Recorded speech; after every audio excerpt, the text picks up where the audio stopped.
Have you ever wondered how some people go from having almost nothing to owning a real estate empire worth millions? You see them living life on their terms, making passive income, and growing their wealth exponentially while others struggle just to get by. I used to be on the other side, watching successful investors and wondering, how did they do it? More importantly, could I do it too? Well, let me tell you something. Real estate isn't just for the ultra-rich.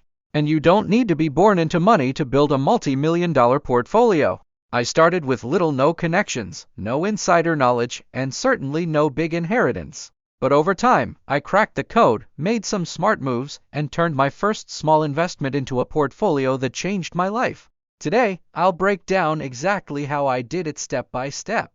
The mistakes, the strategies, and the game-changing lessons I learned along the way. Whether you're just starting or already have a few properties, this is the roadmap I wish I had when I began, my humble beginnings and first steps into real estate.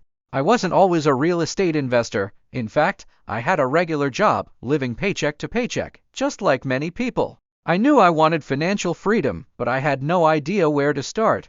I read books, watched videos, and consumed every piece of content I could find on investing. One day, I stumbled upon the concept of house hacking.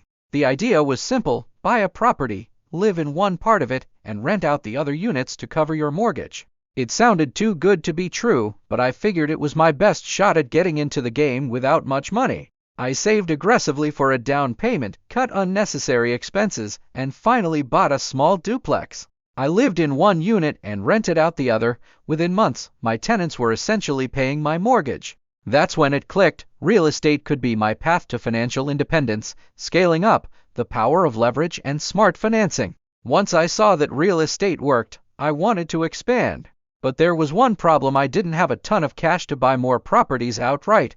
That's when I learned about leverage. Using the equity I built in my first property, I refinanced and pulled out cash to buy another property. This strategy, known as the BRRRR method: buy, rehab, rent, refinance, repeat, became a game changer for me.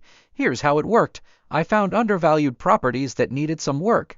I bought them with a mix of savings and financing.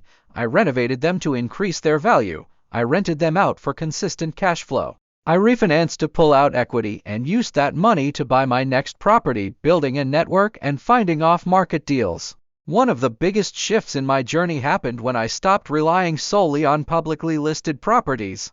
Instead, I started building relationships with wholesalers, real estate agents, contractors, and other investors.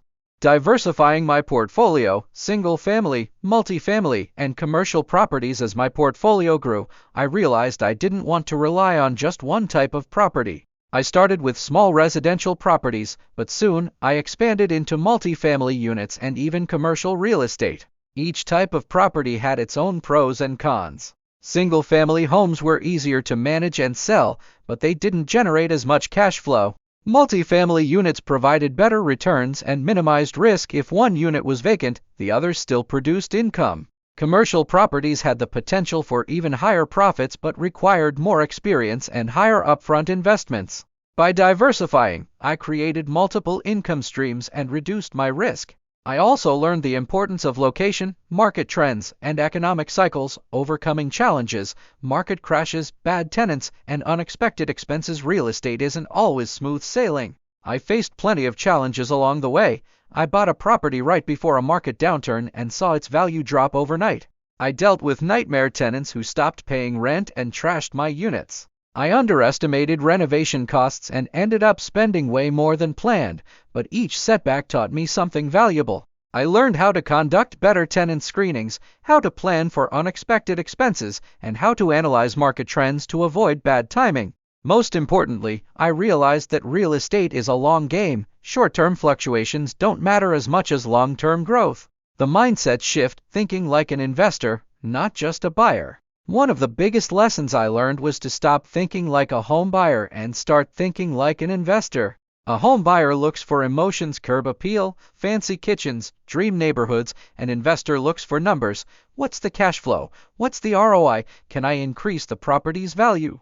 Is this area growing or is it declining? This mindset shift helped me make smarter decisions and avoid bad investments based on emotions. The power of systems and automation.